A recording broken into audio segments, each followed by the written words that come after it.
తండ్రి అయినటువంటి దేవునికి హృదయపూర్వకమైన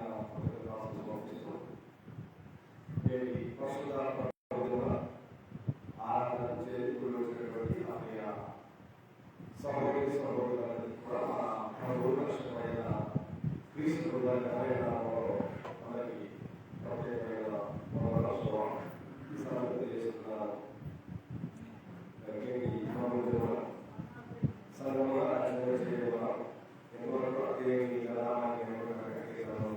చేస్తున్నారు. ఈ సమయంలో మనందరం కలిసి పక్షుల విలువైన శ్రేష్టమైన నిర్వహణలో వెళ్ళడానికి ఆలోచన చేస్తున్నాం. అయితే భూమి మీద జీవించే మన మానవ జీవితాల్లో మనం ఆలోచన చేస్తాం ఏమని, మనకు నాకు నీకు మనకు ఏ ప్రయోజనము ప్రయోజనమని ఏదైతే ఉంటుందో ఆ ప్రయోజనంగా ఉన్న వాటిని మనం ఎంపిక చేసుకుంటాం. ఉపయోగపడిన వాటిని మనం ఎంపిక చేసుకోము. ఉపయోగపడే కాబట్టి ప్రయోజనకరమైనవి మాత్రమే మనం కావాలని కోరుకుంటాం. అలాంటిదే మనము ఎలాగైతే ప్రయోజనకరమైనవి కావాలని కోరుకుంటున్నామో అలాగే దేవుడు కూడా ప్రయోజనకరమైనటువంటి వాటి గురించి ఆలోచించాలని దేవుడు ఆలోచన చేస్తున్నాడు మన నుంచి. కానీ మనం అందరినీ గమనించినట్లయితే నరులు దేవునికి ప్రయోజనకారులుగా కాదు. నరులు దేవునికి ప్రయోజనకరులుగా కాదా? ఒకసారి యోబు గ్రంథము 22వ అధ్యాయం 2వ వచనాన్ని మనం గమనించినట్లయితే యోబు గ్రంథము 22వ అధ్యాయం 2వ వచనాన్ని నరులు దేవునికి ప్రయోజనకారులుగా రచనవాడు దానికి ఆన్సర్ కాలు చెప్పాడు. నరులు దేవునికి ప్రయోజనకారులుగా అని ప్రశ్న వేసి దానికి వెంటనే ఆన్సర్ ఏంటంటే కాలు అంటారు. ఎట్లా కాదు ఎట్లా అంటే సహజంగా ఒక 10 మంది చట్టాలలో ఒక మంచాడు అనుకోండి, ఏం చెప్తారు? వాడు కూడా చెడిపోయాడే. కాబట్టి ఒక్కసారి మనము నరులు దేవునికి ప్రయోజనకారులు అవుతారా కాదనే విషయాన్ని మనం ఒకసారి గమనించినట్లయితే ఆదికాండం 6వ అధ్యాయం మాట్లాడుతున్నాయి. ఆదికాండం 6వ అధ్యాయంలో సమాజం అంతా చెడిపోయేది, లోకమంతా చెడిపోయేది. కేవలం 4 కారణాలు: 1 త్రాగడం, 2 తినడం, 3 పెళ్లి చేసుకోవడం, 4 పెళ్లి చేయడం. ఈ 4 జీవితం అని బ్రహ్మలో ఉన్నటువంటి ఆనాటి సమాజాన్ని దేవుడు ఎంతకాలంలో పాపలు కానీ వ్యాధులు కానీ మన మనసు ఉంచుకున్నదనే విషయాన్ని లేఖనాల్లో చూస్తున్నాం. సమాజం అంతా త్రాగడం, తినడం, పిలిపించుకోవడంలో ఉంటే ఆనాటి ఒక వ్యక్తి మాత్రమే నీతిమంతుడుగా ఎవరైనా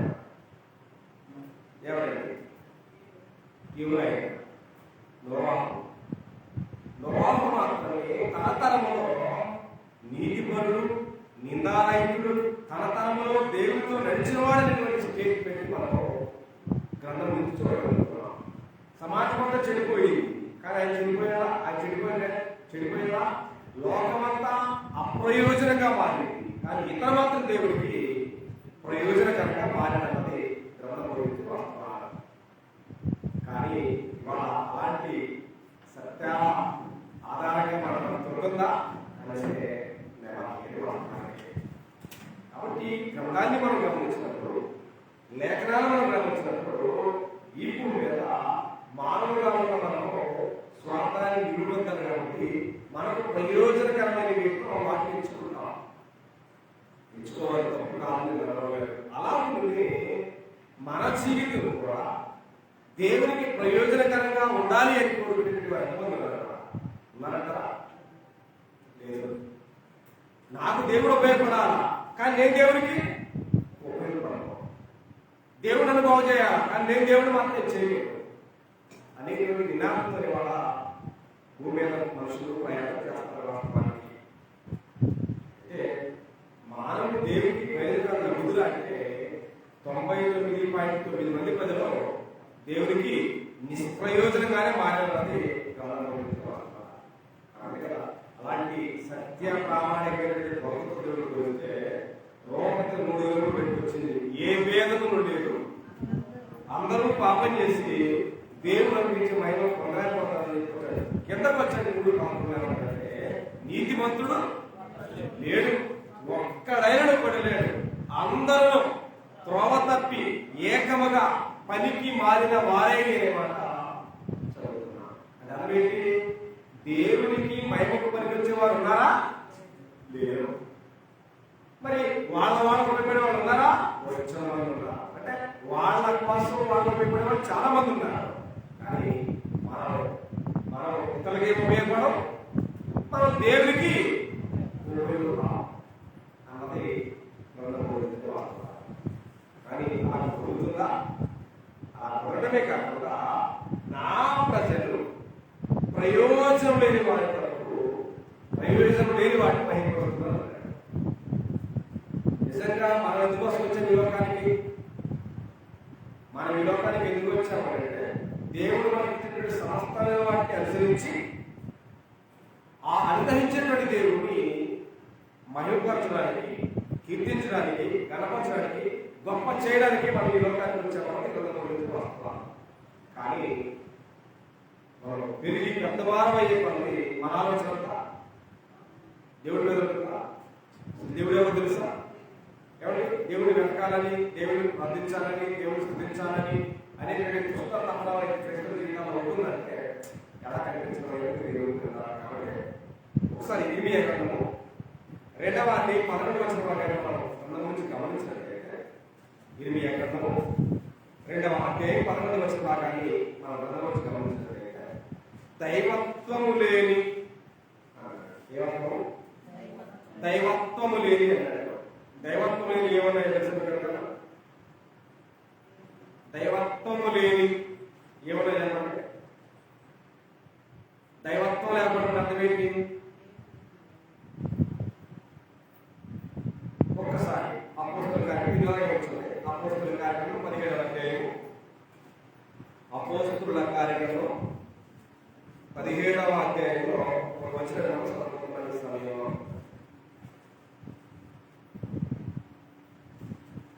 29వ వచనం మాట్లాడి, అపోస్తలుల కార్యక్రమం 17వ అధ్యాయం 29వ వచనం మాట్లాడి, కాబట్టి మనము దేవుని సంతానమై ఉండి మనుషుల చమత్కార కల్పన వల్ల పంచబడిన బంగారములైనను, వెండినైనను, రాతినైనను దైవత్వం కోరినదని తలంచకూడదు అంటాడు. వెండి మాట్లాడదు, బంగారం మాట్లాడదు, ఏమి మాట్లాడదు. అంటే ఆకారానికి కళ్ళు ఉండొచ్చు, కాళ్ళు ఉండొచ్చు, చేతులు ఉండొచ్చు, కాళ్ళు ఉండొచ్చు, కానీ అవి నడవు, అవి చూడము, అవి మాట్లాడము, అవి ముందుకి కదలవు. కాబట్టి వాటిలో ఏమున్నది? దేవత్వం కోరినదని తలంచుకోకూడదు. కాబట్టి దైవత్వము లేని వాటిని ఏం చేస్తారంట? దైవత్వము లేని వాటిని ఏం చేస్తారంట? దైవత్వము లేని దేవతలను ఏ జనమైనను ఎప్పుడైనా మార్చుకొనినా అయినను నా ప్రజలు ప్రయోజనం లేని దాని కొరకై తమ మహిమను మార్చుకొని అంటారు. దేవునికి కావాల్సిన మహిమని అటు మంచేశారు. కారణం ఏంటంటే నిజమైన దేవుడు ఎవరో, సత్యవంతుడైన దేవుడు ఎవరో, సర్వశక్తి దేవుడు ఎవరో విషయాన్ని ప్రజలు గ్రహించక, తెలుసుకోలేక అజ్ఞానంలోనే ఉన్నటువంటి ప్రపంచాన్ని మనం చూస్తూ ఉంటాం. కాబట్టి మనం అందరినీ గమనించినట్లయితే నాకు ప్రయోజనం లేనిటువంటి వాటితోటి మీరు అప్రయోజనం మారిపోతారు. కాబట్టి నేనెవరో, నా ఉద్దేశం ఏంటో, నా ఉడికేటో గ్రహించి మీరు నా మహిమకు ప్రయోజనకారులు కావాలనేది దేవుని ఆలోచన, ఆకాంక్ష, అభిలాష మానవుడు. కానీ మానవుడు దేవునికి ప్రయోజనకారి కాకుండా దేవుని మహిమకు ఉపయోగపడకుండా మనిషి ఎన్నో సంపాదిస్తాడు. ఎంత సంపాదిస్తాడు? ఎన్నో మణులు, మాణిక్యాలు, వేలాలు, ఇల్లు, ఇల్లు, బంగారాలు, ఎంతో డబ్బు సంపాదిస్తాడు.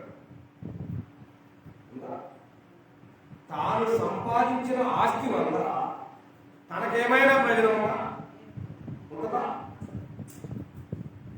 ఎందుకని దేవుడిని విడిచి, దెయ్యాన్ని విడిచి, ఆదివారం ఆరాధన విడిచి, భక్తిని విడిచి, భయం లేక ఎన్నో విధాలు కూడా సంపాదిస్తే ఆ సంపాదించింది నీకు ప్రయోజనం కూడా. సహజంగా మనవనుకునేది ఏంటంటే ఒకవేళ నాకు ఉపయోగపడకపోయినా ఎంత నాకు ఉపయోగపడుతుంది అనేటువంటి ఆలోచనలో ఉంటాం. అసలు మన జీవితంలో మనకు ఉపయోగపడకపోతే దీనికి ఉపయోగం సంపాదించి మనం సంపాదించుకోవాలి, మనకు ఉపయోగపడకపోతే ఇంకా దేనికి ఉపయోగం? మనం సంపాదించుకున్నది మనం తెల్లాకపోతే, మనం దాన్ని అనుభవించలేకపోతే అసలు దానివల్ల మనకి ఉపయోగం. కాబట్టి ఈ లోకంలో మనిషి ఎన్నో సంపాదిస్తారు. ఎందుకంటే మానవుడు ఆశాజీవి. ఎంత ఆశాజీవి తెలుసా? ఎంతో ఆశాజీవి. అయితే వాస్తవానికి దేవుడు మానవుడితో పాటు కుక్కని, గాడిదని, కోడిని, ఈ మూడింటిని ప్లస్ మానవుడిని పిలిచి నీకు ఎంత ఆయుష్ కావాలని అడిగాడు. మానవుడు అడగాలి. కుక్కని అడిగాడు, ఎంతకాలం ఉన్నా ఎలా కాపాయ కదా, నాకు 20 సంవత్సరాలు కాదు, నాకు వద్దు అని చెప్పి ఒక 20 సంవత్సరాలు తెలిసింది. దేవుడు గాడిదని పిలిచాడు, అమ్మా నీకేంటి, నీ మంచిది ఏంటి, మరి 40 సంవత్సరాలు ఆయుష్ ఇద్దాం అనుకుంటానంటే అసలు నాకు వద్దే వద్దు, ఈ గాడి చాకడం లేక నాకు 20 సంవత్సరాలు దాని. కోతిని అడిగాడంట, ఆడికి ఏడుకి తిరిగి నాకేంటి బాధ, 20 సంవత్సరాలు చెప్పి కోతి గాడ ఒక్క 20 సంవత్సరాలు కోరుకున్నాడంట. మానవుడు ఏం కోరుకున్నాడంటే నాకు 100 సంవత్సరాలు కావాలన్నాడు. నాకే సహజంగా దేవుడు ఇస్తానన్నాడు. కానీ గాడిద 20, కుక్క 20, కోతి 20, అంతేని 60 సంవత్సరాలు కోరుకున్నాడు. మనిషి సంపాదించాడు, చదువుకున్నాడు, సంపాదించాడు. 40 సంవత్సరాలు వచ్చేదాకా ఏం చేస్తాడు? 40 సంవత్సరాల వరకు ఉద్యోగం చేస్తాడు, పిల్లలు కట్టాడు, కుటుంబం. ఇక 40 సంవత్సరాల దాటి కాడించి ఇప్పుడు గాడిద భారం. గాడిద ఏదైతే మోసిందో ఆ కుటుంబం వస్తుంది గాడిదలాగా మొయ్య. 60 వచ్చింది ఏం చేయాలా? కుక్కలాగా సంపాదించిన ఆస్తులకి కాపలా ఉందా? తర్వాత వయసు అంతా అయిపోయేసరికి వాడు ఏ దుడ్డు మీకు ఉంటాడో, వాడు ఏం చేస్తాడో వాడికి ఆడికి తెలియదు. కాబట్టి కోతికి అవలక్షణాలన్నీ వాడి దగ్గర ఉంటాయి. సంపాదించిన దాని వల్ల ఏమైనా ప్రయోజనం ఉందా? కాబట్టి జ్ఞానేశ్వరం మాట్లాడుతున్న సచ్చినట్టు ఒకసారి ప్రసంగి గ్రంథము 5వ అధ్యాయం 11వ వచనం భాగాన్ని చూడగలిగితే, ప్రసంగి గ్రంథము 5వ అధ్యాయం 11వ వచనం భాగాన్ని గమనించగలిగితే, ప్రసంగి గ్రంథము 5వ అధ్యాయం 11వ వచనం భాగాన్ని గ్రంథం నుంచి మీరు గమనించినట్లయితే 5వ అధ్యాయం 11వ వచనం భాగాన్ని, ఆస్తి ఎక్కువైన వారిని దాన్ని భక్షించు వారు ఎక్కువ అవుతురు. కన్నులారా సూచుయే కాక ఆస్తి పరులకి తన ఆస్తి వలన ప్రయోజనమేమి అన్నాడు. కంటితో చూడడం తప్ప, కంటితో చూసి మరవడం తప్ప దాన్ని తినలేని, ఏమండి దాన్ని అనుభవించలేని, దాన్ని ఏమీ చేయలేనటువంటి ఒక నిస్సహాయత స్థితి మానవుడికి. ఆ సంపాదించిన ఆస్తి వలన ఏమైనా ప్రయోజనం ఉందా? ఏ మాత్రం కూడా లేదు. కానీ సహజంగా వాళ్ళు మానవులు ఏమనుకుంటారు అంటే, దేవుడు ఎవరో తెలిసినా తెలియకపోయినా, దేవుడిని ప్రార్థించకపోయినా, మా జీవితం మీద ఇంట్లో ఉన్న 10 మంది 10 రోజులు 20% సంపాదిస్తున్నామనే భ్రమలో ఉండొచ్చు. కానీ ప్రయోజనం లేదు. ఎందుకంటే ప్రయోజనం లేదు. వారి కష్టార్జితాన్ని వారు తినలేరు. వారు సంపాదించినా తినలేరు. ఒకవేళ వారు ఒకవేళ సంపాదించారు కాబట్టి మనం గొప్ప ఐశ్వర్యవంతులు అవుదాం అనుకున్నా అవ్వలేము. ఎందుకంటే 128వ కీర్తన భాగంలో మాట్లాడుతున్న గ్రంథం ప్రారంభోత్సవ భాగంలో యెహోవా యందు భయభక్తులు కలిగి ఆయన త్రోవల యందు నడుచు వారందరూ ధన్యులు. వారు నిశ్చయముగా వారి కష్టార్జితన్నారు వారు అనుభవిస్తారు అన్నాడు. కానీ వాళ్ళ భయభక్తులు లేకపోయినా, ప్రార్థన జీవితం లేకపోయినా, ఏది దైవ సంబంధం కార్యక్రమాలు ఏ జీవితంలో ఏ కుటుంబంలో లేకపోయినా మాకు డబ్బులు ఉన్నాయనుకుంటే అవి అయ్యేవి కాదు, ఉడికేవి కాదు. కాబట్టి ఆ డబ్బులు రోడ్ల మీద హాస్పిటల్ మీద ఏం చేస్తూ ఉంటాయంటే పరుగులు ఎడుతున్నాయనే విషయాన్ని మర్చిపోతాం మనం ఆయన సందర్భాల్లో. అంత మాత్రమే కాదు, సామెత గ్రంథం 10వ అధ్యాయం నరుని కష్టార్జితం వల్ల ఆ ఆశీర్వాదము ఎక్కువ కాదు. నువ్వు 20 మంది కాదు 40 మంది ఏకంగా కూడా సంపాదించినా నీ డబ్బులు ఎక్కువ కాదు.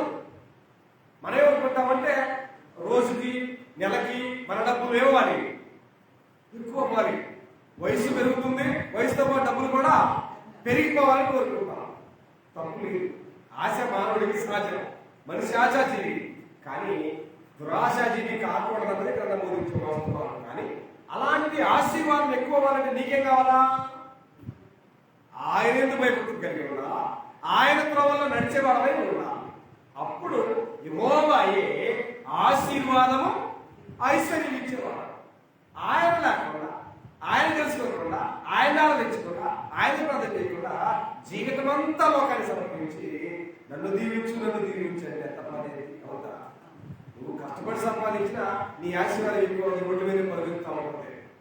ఆ విషయం చాలా మందికి తెలియకుండా మేము కష్టపడుతున్నాం, దేవుడు వదిలిపెట్టి, ప్రార్థన వదిలిపెట్టి, ఆరాధన వదిలిపెట్టి ఎన్నెన్నో ప్రయత్నాలు చేస్తూ ఉంటారు. ఏ ప్రయత్నం యెహోవాకు వ్యతిరేకంగా రూపింపబడిన ఏ ఆయుధం ఆయన లేడుండేవి, చేతులు ఉండేవి కదా అంటే అర్థమేంటి? ఏ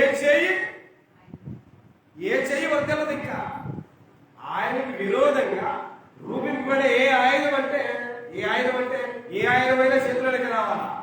నువ్వు కత్తి పట్టినా, కర్ర పట్టినా, కట్టు పట్టినా, బాగా పట్టినా, కుల పుత్రులు ఏం చేసినా ఏ ఆయుధమైనా చేతులకి రావాలా. కాబట్టి ఆయన భయభక్తులు లేకుండా, ఆయన మార్గాలు ఆయన త్రోవలో నడకుండా నీవు నిష్ప్రయోజనంగా పనులు పెట్టినా దాని వలన రూపాయి వలన నీకు ప్రయోజనమేమీ లేదు. అదే నువ్వు ఏ పని చేసినా ఉద్యోగమే చేయని అవసరం లేదు. ఉద్యోగం చేస్తే కొట్టి శ్రమపట్టలేదే వాళ్ళ.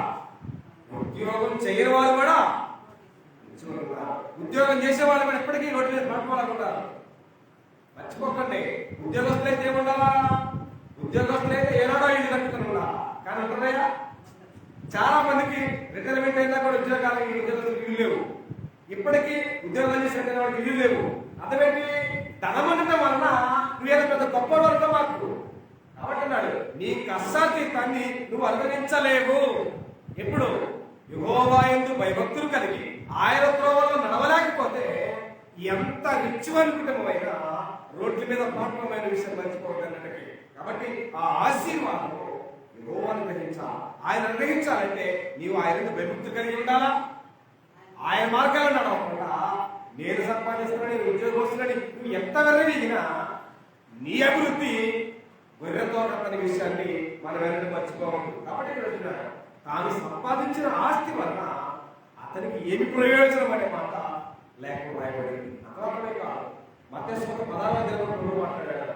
ఒక మనుషుడు లోకమంతా సంపాదించాడు. ఏం సంపాదించాడు? లోకమంతా సంపాదించుకొని తన ప్రాణమును పోగొట్టుకున్న వలన అతనికి ఏమి ప్రయోజనం అన్నాడు. ఏ ప్రయోజనం? ఏమైనా ప్రయోజనం ఉందా? కాబట్టి ఇవాళ మనకి కూడా దేవుణ్ణి విడిచి, ఆయన మార్గాన్ని విడిచి, ఆయన చిత్తాన్ని విడిచి నేనేదో పెద్ద అపర వీరుడు అన్నట్టుగా మనం ఏదో సంపాదిస్తే ఆ సంపాదించిన దాని వలన నీకు ప్రయోజనమే లేదు. మనం ఏమి చేసినా ఏమి చేయకపోయినా మన జీవితాలు దేవునికి దగ్గరగా ఉండాలి. మన జీవితాలు అరిగిపోతున్న కొవ్వొత్తులాగా దేవునికి మహిమకరంగా వెలువడాలన్నది దేవుని యొక్క ఆలోచన, ఆకాంక్ష, అభిలాష మన జీవితాల పట్ల దేవునికి వెళ్ళాలా. కానీ ఇవాళ అలాంటి ప్రయోజనకరమైన స్థితి మన జీవితాల్లో ఉంటుందంటే లేదు. సర్వోన్నతుడైన దేవుడే మాట్లాడుతున్నాడు, నా యొద్దకు రండి, నేను మీకు ప్రయోజనకరమైన దాని గురించి ఉపదేశం చేస్తాను. ఎంతమందికి అవసరం ఉపదేశం? ఉపదేశం ఎంతమంది ఎంతమందికి అవసరం ఇవాళ? ఉపదేశాన్ని వినేవారు ఎంతమంది? ఉపదేశాన్ని గట్టిగా పట్టుకునేవారు ఎంతమంది? ఆ ఉపదేశం అంటే లక్ష్యం ఎంతమంది? ఒక్కసారి యెషయా గ్రంథము 48వ అధ్యాయం 17వ వచన భాగాన్ని, యెషయా గ్రంథము 48వ అధ్యాయం 17వ వచన భాగాన్ని చూస్తే, నీ విమోచకుడును ఇశ్రాయేలు పరిశుద్ధ దేవుడైన యెహోవా ఇలా సెలవిస్తున్నాడు, నీకు ప్రయోజనము కలుగునట్లు నీ దేవుడైన యెహోవాను నేను నీకు ఉపదేశం చేస్తాను. ఏం చేస్తాను? ఏం చేయడానికి? నీకు ప్రయోజనం కలుగునట్లు. అంటే నా ఉపదేశాన్ని వినగలిగితే నీకు ఎంతో మేలు, నీకు ఎంతో దీవెన, ఎంతో ఆశీర్వాదం అనే సత్యాన్ని లేఖనంలో ఉపదేశాన్ని వినేదంతమంది, ఉపదేశానికి లోబడేదంతమంది, ఉపదేశాన్ని అంగీకరించేదంతమంది, ఉపదేశ ప్రకారం నడిచేటువంటి వారెంతమంది? సామెతల గ్రంథం 3వ అధ్యాయంలో ఇది వస్తారు. నా కుమారుడా ఉపదేశమును అంగీకరించు,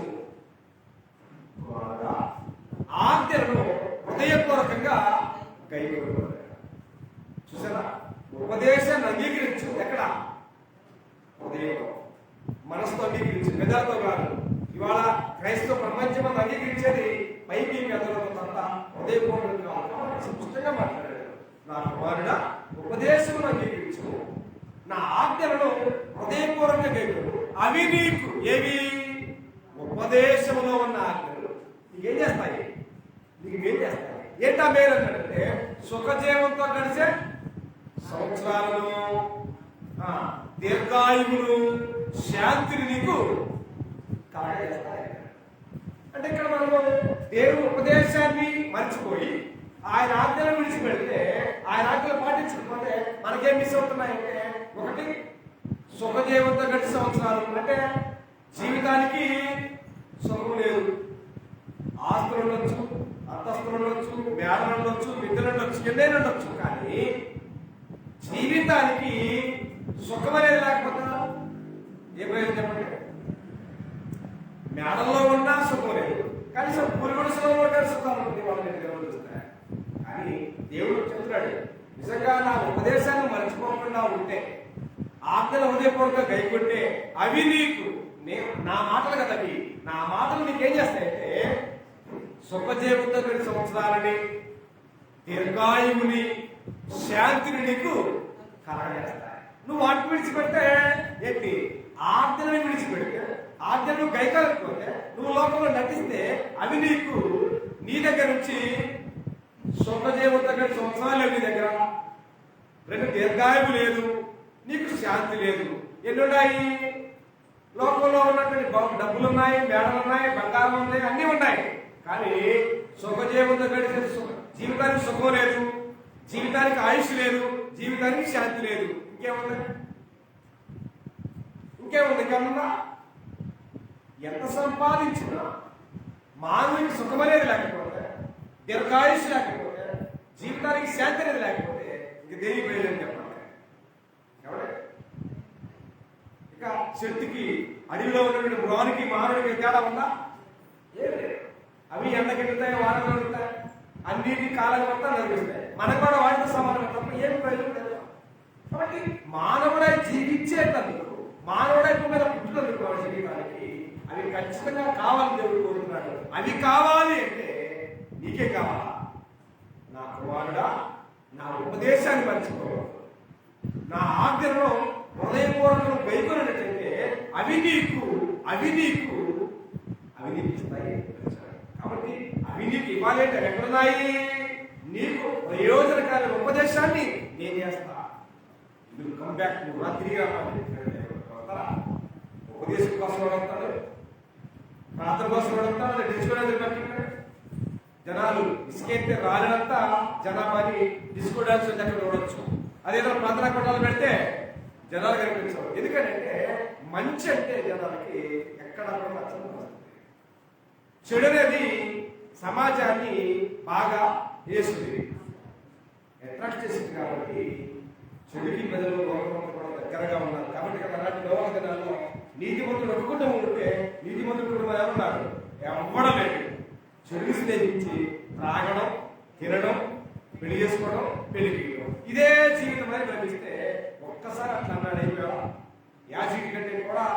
దేవుడు ఘోరంగా కడిగేశాడు సమాజాన్ని. కాబట్టి దేవుని మాటకు లోబడక దేవుని ఉపదేశమే తిరుగుబాటు చేసినటువంటి ఏ కుటుంబం ఇప్పుడు ఆ కుటుంబానికి సుఖం కానీ, ఆ కుటుంబానికి శాంతి కానీ, నెమ్మది కానీ, సుఖజీవన కానీ, సంవత్సరం కానీ ఎక్కడ కూడా కనిపించడం లేదు. ఇక ఆ జీవితంలో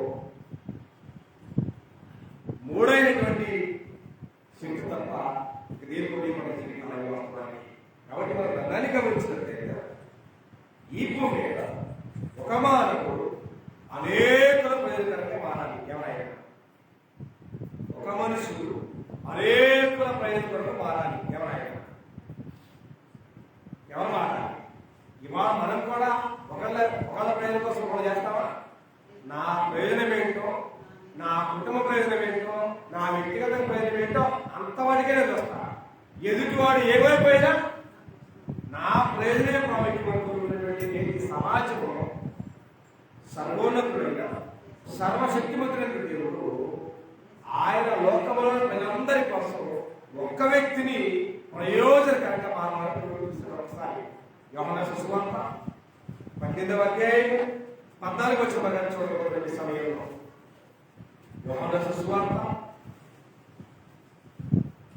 18వ అధ్యాయం 14 వచ్చిన ప్రకారం మనం దాని గురించి గమనించినట్లయితే యోహాను సువార్త 18వ అధ్యాయం 14 వచ్చిన ప్రకారం దాని గురించి గమనించినట్లయితే ఒక మనుష్యుడు ప్రజల కొరకు చనిపోవుట ప్రయోజనకరమని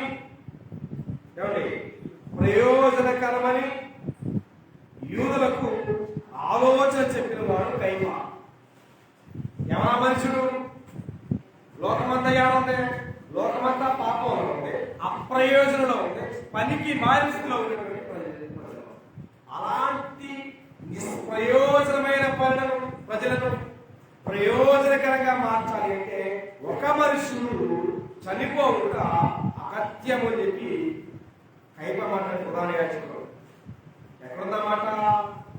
ధర్మశాస్త్రంలోనూ ప్రవక్తల గ్రంథాలు రాయబడినట్టు అంటే ప్రధాన యాజకుడు కైపాలని పరిచయం చేస్తున్నాడు. చనిపోవుట ఎంతో ప్రయోజనము అని అంటున్నాడు. ప్రయోజనం కాదా? ప్రయోజనమే. ఎంత ప్రయోజనం?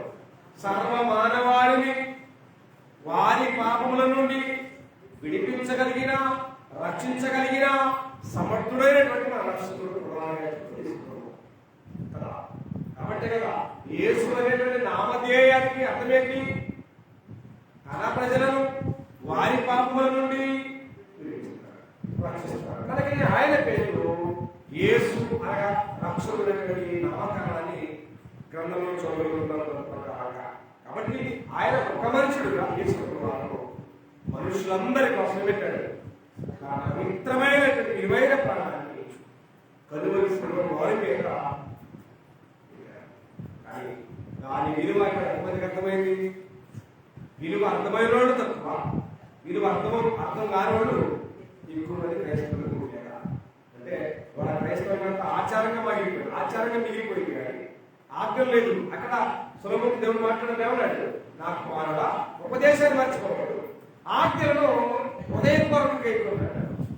ఆజ్ఞలను హృదయపూర్వకంగా గైకొనే కేసులు తక్కువ అయిపోయాడు. ఆచారాన్ని నెత్తిరేసుకుని ఊరేగిపోయారు మనుషులలో. కాబట్టి గ్రంథం మనకు వస్తుంది. ఒక మనుషుడు ప్రయోజనం సరిపోవుట ఎంతో ప్రయోజనం అన్నాడు. ఆ ప్రయోజనం యొక్క విలువేంటంటే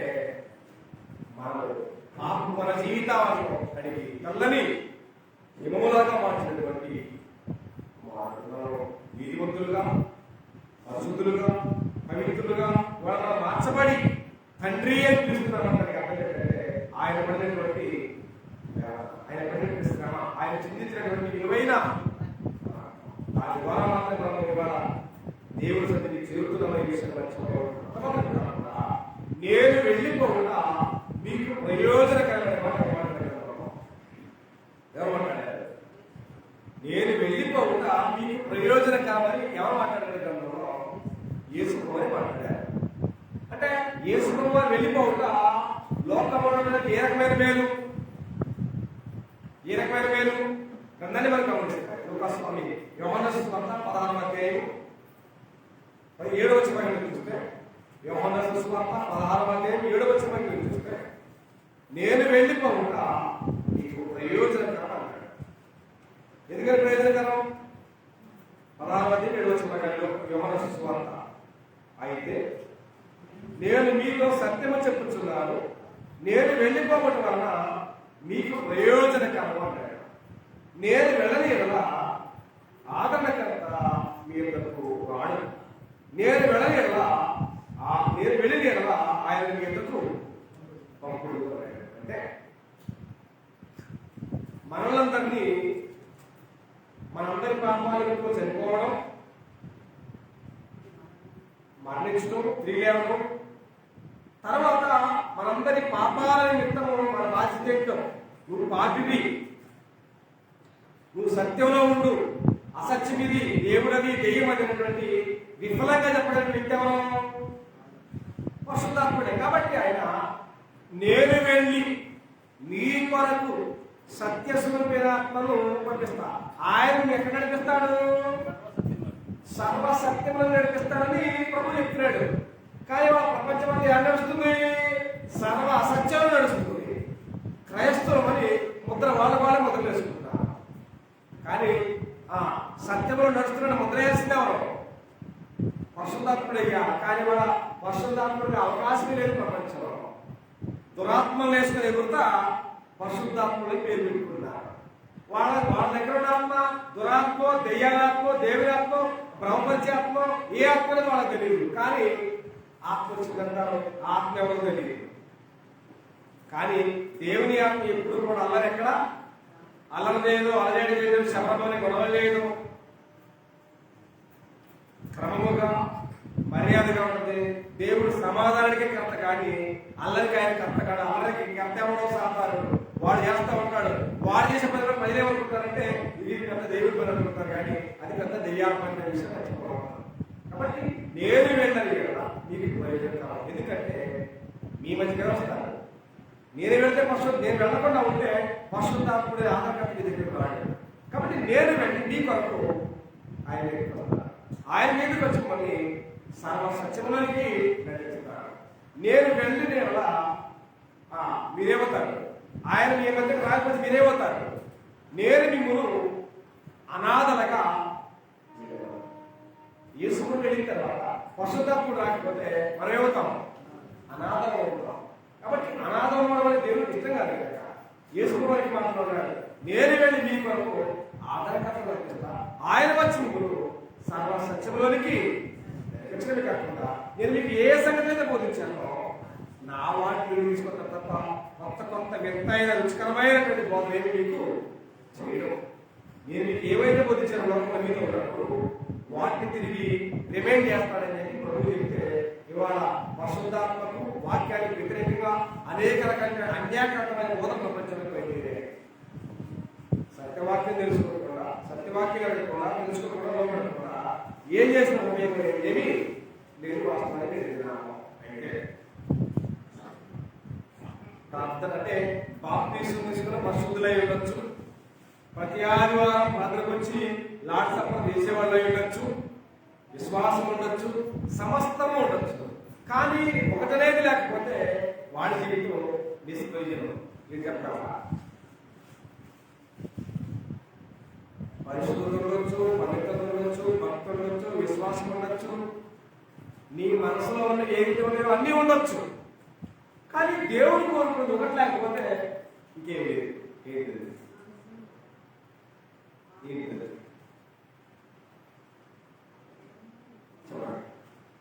మనం కోరుకునేవి మన దగ్గర ఉంటాయి, కానీ ఏమాత్రం ప్రయోజనం కాదు. దేవుడు కోరుకున్నది మన దగ్గర ఉన్నప్పుడు అది ప్రయోజనం.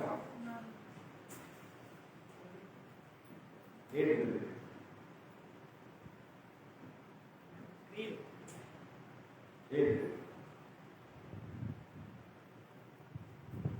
ప్రేమ? చూడండి, మొదటి పత్రిక 11 వచ్చాయి. మొదటి పత్రిక 11 అధ్యాయం 3 వచ్చిన మాట్లాడి. మొదటి పత్రిక 11 అధ్యాయం 3 వచ్చిన మాట్లాడి.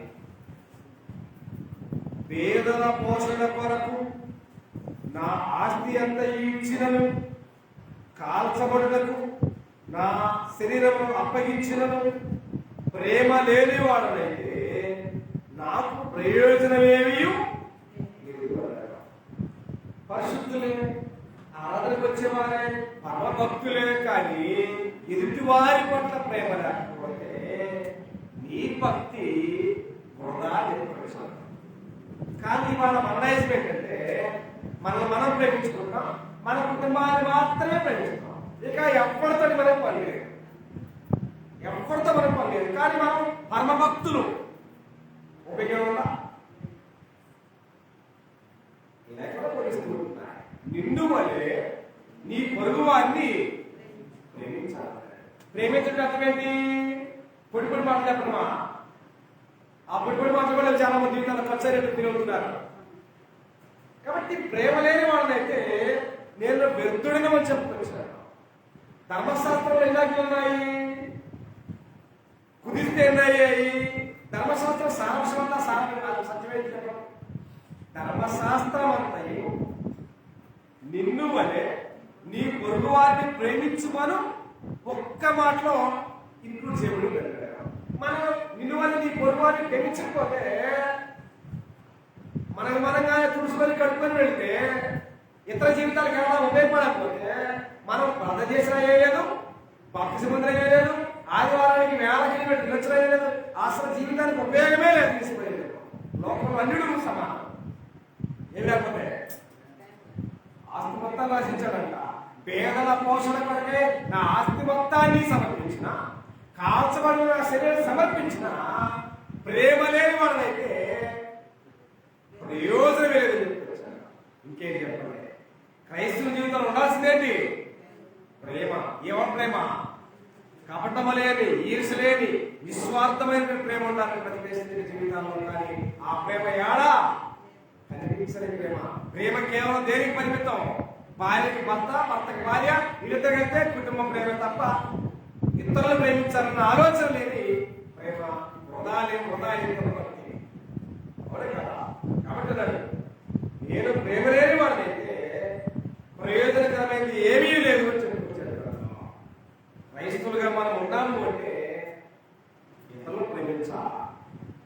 వాళ్ళ కష్టాల్లో, వాళ్ళ నష్టాల్లో, వాళ్ళ సమస్త విషయాల్లో కూడా మనం ఎంతో కొంత ఇదేలా చేయగలిగిన మొయ్యాలని అంటే కొండంతా మోయాలని చెప్పలేదు కానీ దేవుడు చేయగలిగిన సహాయం వారికి చేసినప్పుడే నువ్వు ఇతరులను ప్రేమించినట్టు తప్ప నీ పని నువ్వు చేసుకుని ఆదివారం కూర్చుంటామని చర్చిలో కుర్చీ కూడా సంబంధం లేదు, మళ్ళా వచ్చి కుర్చీలో కూర్చొని ఎప్పుడో పిల్లలు అసలు దానికి భక్తి అన్నదానికి నిర్వచనమే కాదు లేదు. కాబట్టి నేను ప్రేమ లేని వాడైతే అన్నాడు, నా ఆస్తి మొత్తం ఎవరికి? పేదలకు ఇచ్చా, నా కుటుంబం కోసం కాదు. పేదల కోసం ఆస్తి ఇచ్చా, కాల్చబడతకి నా శరీరం సమర్పించా. ఇన్ని చేసిన ప్రేమ లేకపోతే కాబట్టి నేను క్రైస్తవ జీవితాల్లో బాగా కొరతగా ఉంది, బాగా వెలితిగా ఉంది, అసలు జీరోతో ఉంది అంటే ప్రేమ లేని క్రైస్తవ విశ్వాసం. ప్రేమ లేకపోతే ఇంకెవరుందా? సమయన దేవుడి ప్రేమ. ఆ ప్రేమలో గొప్ప లక్షణాలు ఏంటి? ప్రేమ ఈర్షపడదు, ప్రేమ దమ్మంగా నడవదు, ప్రేమ ఉప్పొంగదు, ప్రేమ అమర్యాదగా నడవదు, ప్రేమ స్వప్రయోజనము చూసుకోదు. అది నిజమైన దేవుడి ప్రేమ. కానీ మన ప్రేమ మన స్వార్థమే, మన స్వప్రయోజనమే చూసుకోవడం తప్ప ఎదుటి వారి యొక్క శ్రేయస్సు, ఎదుటి వారి యొక్క బాగోగులు చూసేటువంటి ఆలోచన ఎందుకు? ఎవడాడదస్తే నాకు ఎందుకు? నేను తిన్నానా? నా భార్య తిందా? నా పిల్లలు తిన్నారా? నా కుటుంబం తిందా? సుఖంగా నిద్రపోయిందా? తెల్లారిందా? అనేటువంటి ఆలోచనతో ఉన్న ఏ క్రైస్తవుడు కాదు. దేవుని ప్రేమ కాదు, అది దెయ్యాల మనసు. కాబట్టి ధర్మశాస్త్రాన్ని మొత్తాన్ని తీసుకొచ్చి ధర్మశాస్త్రం అంతా ఒకే ఒక్క మాట చేయబడింది, నిన్ను వలె నీ పొరుగువారిని ప్రేమించు అని. ఇక నువ్వు అది కూడా చేయలేకపోతే ధర్మశాస్త్రానికి ఎవడో ఊరిపోయింది తప్ప ఉపయోగపడుతుంది. పేదలతో కనపరిచే భక్తి తప్ప ఉదయపూర్వక దేవుని వాక్యాన్ని లోపడిన భక్తి తత్వాల దేవుడికి ఏమాత్రం కూడా ప్రయోజనం కాని వాడమనే విషయాన్ని లేఖన స్పష్టంగా మాట్లాడుతున్న దేవుడు కదా. కాబట్టి తన జీవితంలో కూడా ఏది దాచుకోలేదు. ఏం దాచుకోవడం అంటే చాలా మంది చాలా చెప్పడం, చాలా దాచిపెడతారు. అసలు జనాలకు ఉపయోగపడేది అసలు చెప్పడం. జనాలకి 10 మందికి ఉపయోగపడింది అంటే ఆ మాట ఎక్కడ కూడా పెదాలిపోవడం. ఎందుకని నేనే మేలు పొందాలా, నేనే లబ్ధి పొందాలి, అసలు ఎక్కడ పొందబడదు. ఇవాళ మనుషుల మనసులో ఉన్న కపటమైన విరోధమైన ఉంది. కానీ కాదు, నిజంగా పౌలు కూడా ఆయనకు తెలిసినంత దాచుకుని ఉంటే ఎక్కడ సంఘాలకు ఉండేది కాదు కదా. అపోస్తులు అనగా పౌలు ప్రవేశం జరగనప్పుడు ఒకే ఒక చోట సంఘావిభావం జరిగింది. ఎక్కడ చెప్పగలరా? అపోస్తుడైన పౌలు సువార్త పనులకి రంగ ప్రవేశం చేయకముందు ఒకే ఒక చోట సంఘం స్థాపించబడింది. ఎక్కడ? ఒకే ఒక చోట. ఏ ప్లేస్? ఒకే ఒక్క ప్రదేశంలో సంఘం స్థాపించబడింది. పౌలు రాకముందు. ఎక్కడది? ఎక్కడ?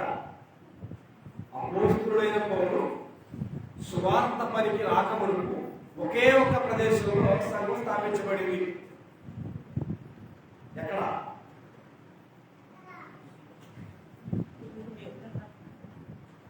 యెరూషలేములో మాత్రమే స్థాపించబడింది. అపోస్తుడైన పౌలు సువార్త పనికి రావడానికి ముందు ఒకే ఒక చోట స్థాపించబడింది సంఘం, యెరూషలేములో మాత్రమే. అపోస్తుల కార్యక్రమం 7వ అధ్యాయం చూస్తే ఆ కాలమందు యెరూషలేములోని సంఘములకు గొప్ప హింస కలిగినందున అందరూ యెరూషలేమును విడిచి చెదిరిపోయిన వారందరూ పని చెప్పారు, సువార్త వాక్యాన్ని పాటించారు. అపోస్తుల పౌలు ప్రవేశం ద్వారా జరిగింది.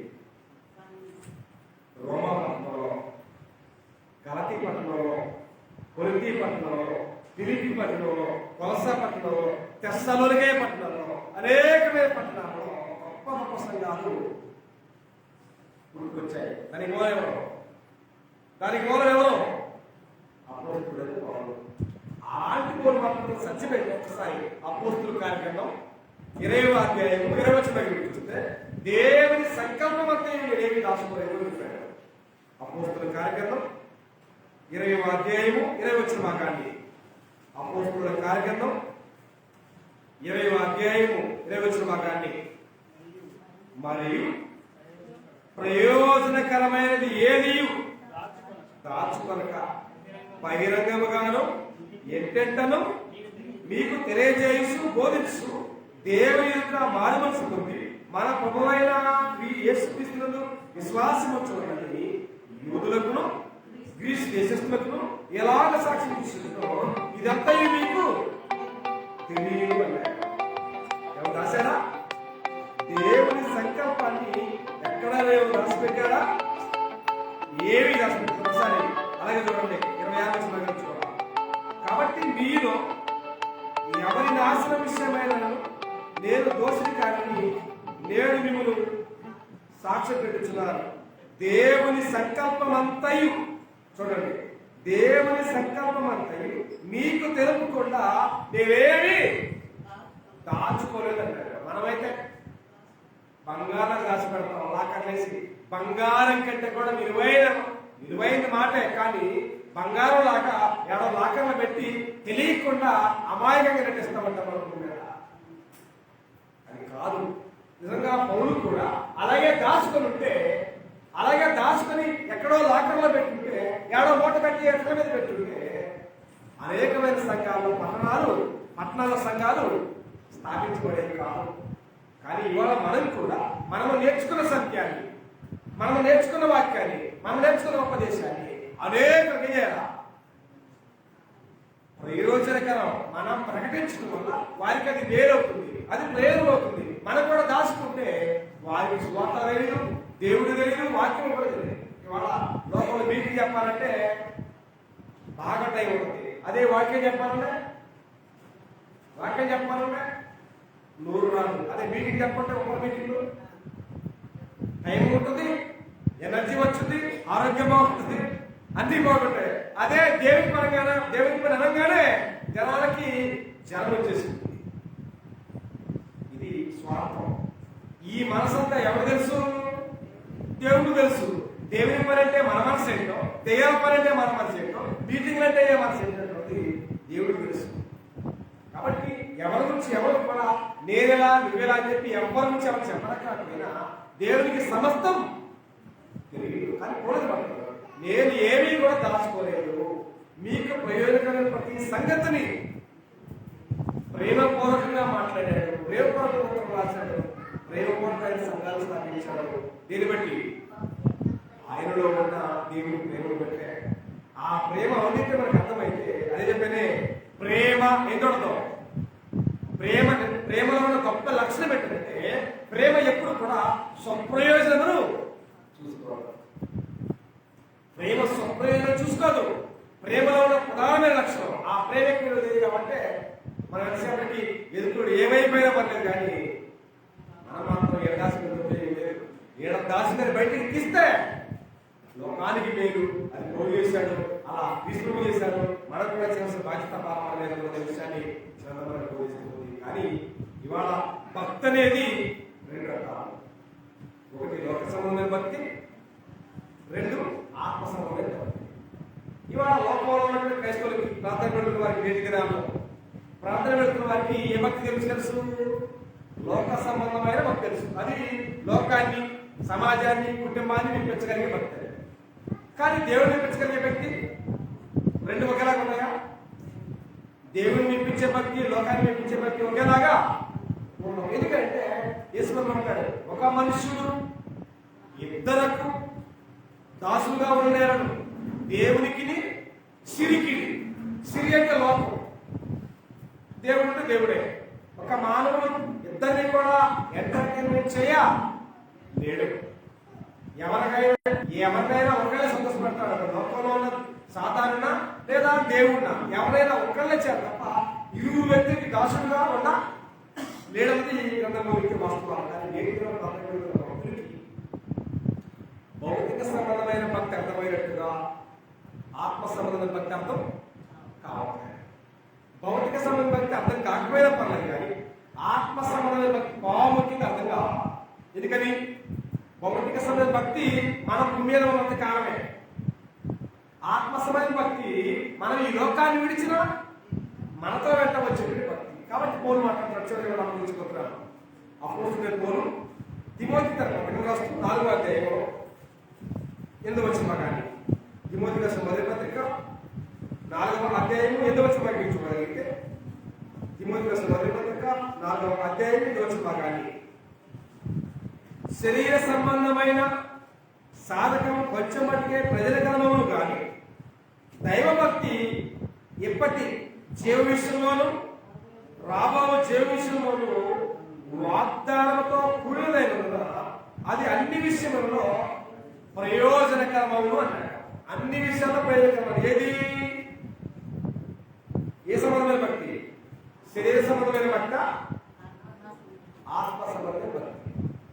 కానీ శరీర సంబంధమైన భక్తిని చూపించి మేము కూడా క్రైస్తవులమే, మేము కూడా మహాభక్తులమే చెప్పి లోకాన్ని మెప్పించవచ్చు, లోకంలో నటించవచ్చు, లోకంలో గొప్పగా ఉండొచ్చు.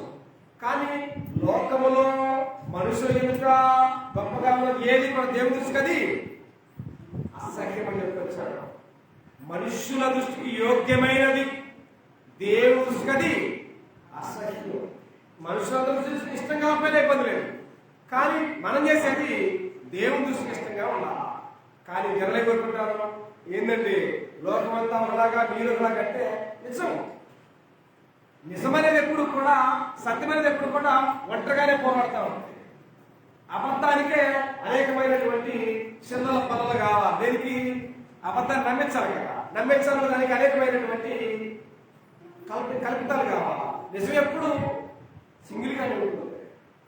నిజం ఎవరిని కోరుకోదు, ఎందుకంటే దాన్ని అది ఎవరి ముందు తెలుసుకోదు. ట్రూత్ నెవర్ సిక్ అన్నాడు. సత్యం అనేది, నిజం అనేది, న్యాయం ఎప్పుడు కూడా తెలుసుకోదు. అది ఎందుకు?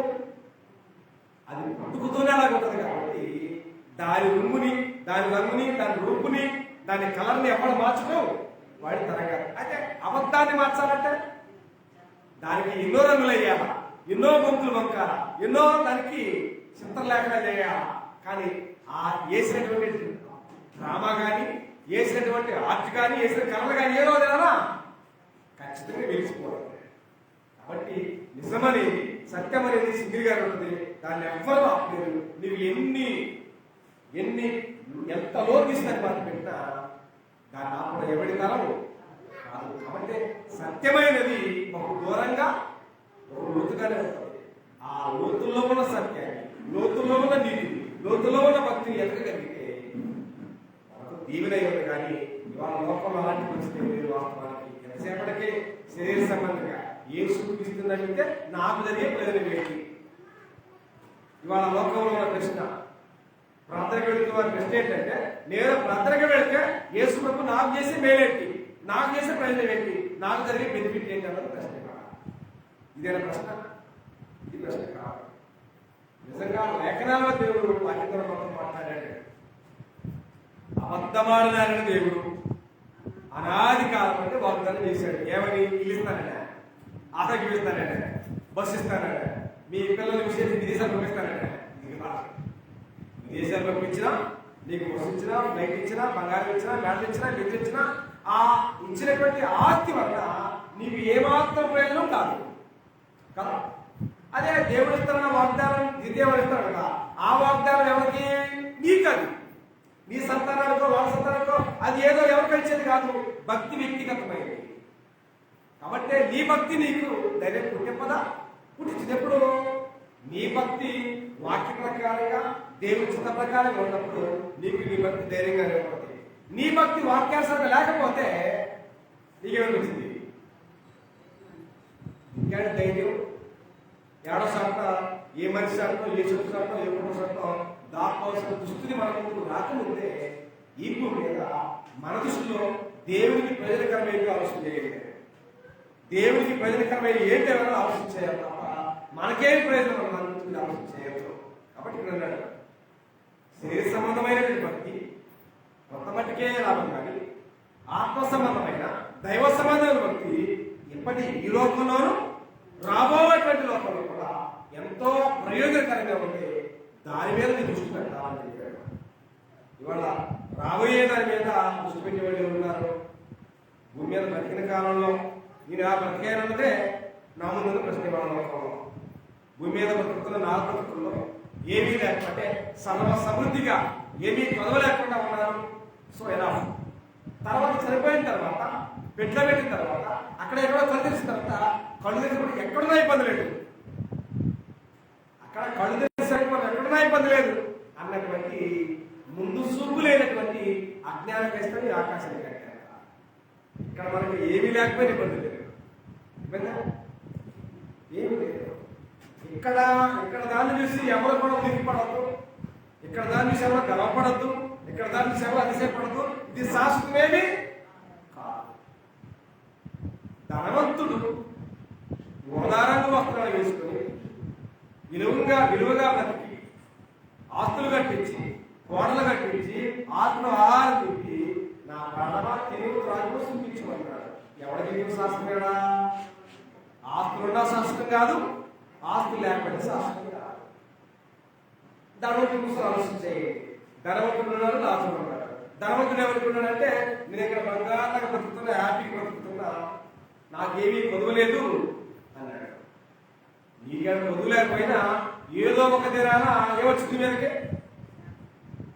ఏదో ఒక దినాన మీ దగ్గరికి ఏమొచ్చింది?